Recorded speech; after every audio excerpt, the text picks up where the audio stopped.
এজাক বৰষুণে গোটেই পৰিৱেশটো সলনি কৰি দিলে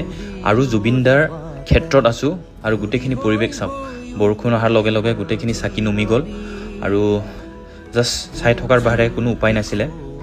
যেহেতু ব্যৱস্থাও নাই আৰু বৰষুণ দিয়াৰ আগতে ইমান ধুনীয়া পৰিৱেশ আছিলে চাওক ধুনীয়াকৈ চাকি বন্তি জ্বলাইছিলে দাদাৰ অনুৰাগীসকলে তেখেতক শ্ৰদ্ধাঞ্জলি জনাইছিল এনেকৈ যিটো কৰিছিলোঁ আৰু দাদাৰ নামত এগৰাকী তেখেতৰ অনুৰাগী নুনমাটিৰ পৰা ধুনীয়াকৈ নাও এখন সজাইছে নৌকা আৰু খুব সুন্দৰকৈ আচলতে ডেকৰেশ্যনটো কৰা হৈছে আৰু খুব মানুহে ভাল পাইছে ইয়াতে চেলফি পইণ্ট বনি গৈছে আচলতে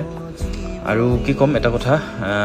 আপোনাৰ গোটেই পৰিৱেশটো আচলতে জুবিনদা ক্ষেত্ৰখনৰ গোটেই পৰিৱেশটো বৰষুণ দিয়াৰ লগে লগে গোটেইখিনি নষ্ট হৈ গ'ল আৰু মানুহখিনিয়ে মানে থকা জেগা যিহেতু নাই গোটেই নুমি যোৱা যিখিনি চাকি আছিল তাৰ ওপৰতো কোনোবা 2-এজন মানুহে মানে ভুলতে